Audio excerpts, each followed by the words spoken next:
Hello, thank you for coming back to my channel. Previously, we have discussed about graph patterns. In this video, we will discuss another famous pattern or principles. It's the solid patterns.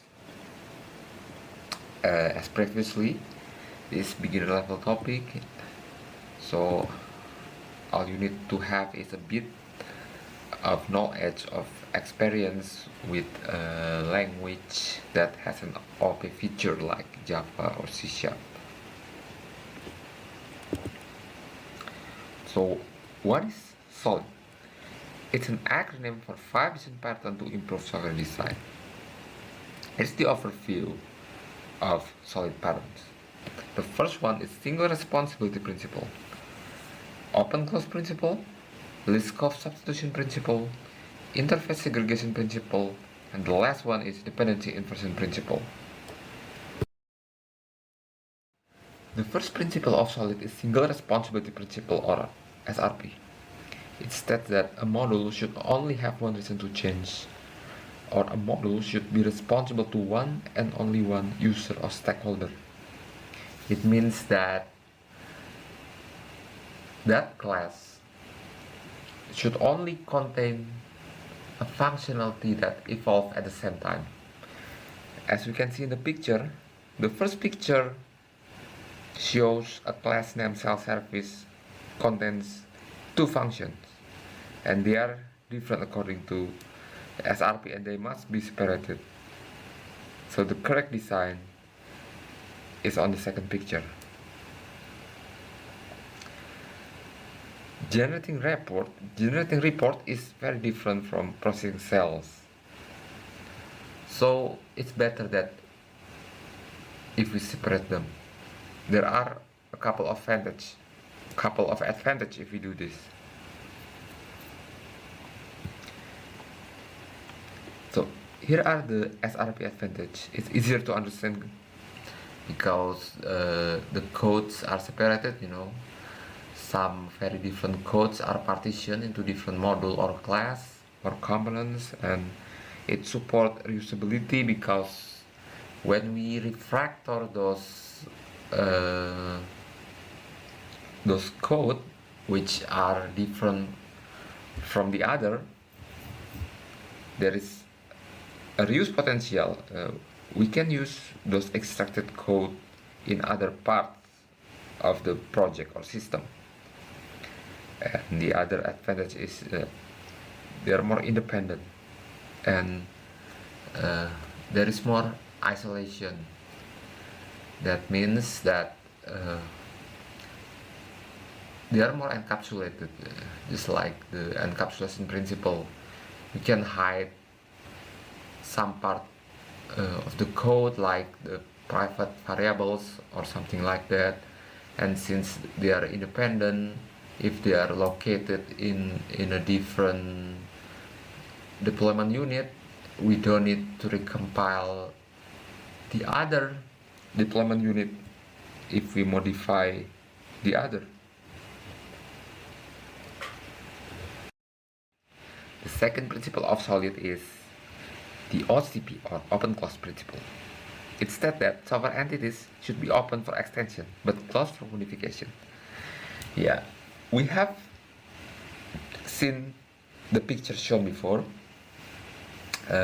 when we talk about polymorphism pattern in the graph pattern, but this example also applies to OCP.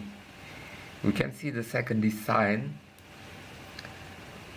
supports the OCP because when we add something, when we add a new subclass of the shape, we don't need to modify the code. I mean, we don't need to modify the code that use them. We don't need to check the type like in the first picture. So it's a pluggable design, and it supports OCP. We can add a new functionality without the need to modify the existing code. The third principle is the LSP, or Liskov substitution principle. We can see the example there. The first design supported LSP because both of the implementation of the repository fulfill all the necessary contract. It doesn't violate the contract, but it's not the case with the second one. That because square is not a rectangle. When we set the height or width, we also set the other attribute. I mean, when we set the height, automatically we set the width. But that's not the contract of the rectangle. They have independent attributes. So a square is not a rectangle despite it has the same function signature and it overrides those functions. So make sure that the derived classes or the subclasses or the implementation completely fulfill the contract. The next principle that we will see is interface aggregation. And according to Uncle Rob, who wrote the solid principle, this is more of a language issue instead of design or specific problem issue. In the picture we can see that service A has three dependents: client A, client B, and client C. And when one of the functions change in some language, all of the dependent must be recompiled. Maybe in some language this is not an issue. So like I have said before, according to the author, it's more a language issue. So the solution is to separate them, to make the interface as small as possible, so the client doesn't depend on unnecessary part that it doesn't need. Principle of solid is dependency inversion principle. It has two important points: depend on abstraction, not on constraints, and higher level module should not depend on lower level module. Let's talk about what is higher or lower level module. Higher level module is closer to more abstract concepts like sales, product, item, or something like that. They represent business function and they don't check too often. They are stable code. They shouldn't be modified too often. It's different from lower level module. The classes or components in this module are usually more unstable, and they are closer to input or output. So since a lower level module is more unstable than the higher one, the higher level module should not depend on lower level module, because the components in the higher level module are more stable and they shouldn't be modified. We don't want to modify them too often. It's pretty risky. So we can see the example in the picture. At the bottom one is a wrong design because the higher level module depends on the lower level module.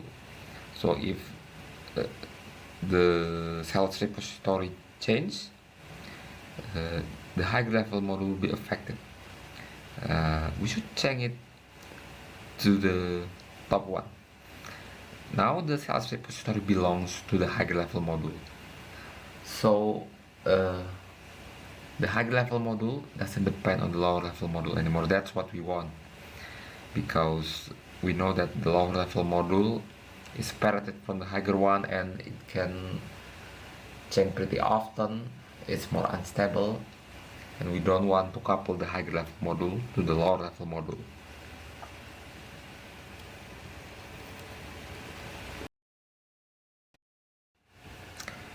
So we have reached the end of this video. Thank you for watching, and we will talk about some game over patterns in the next video. Thank you.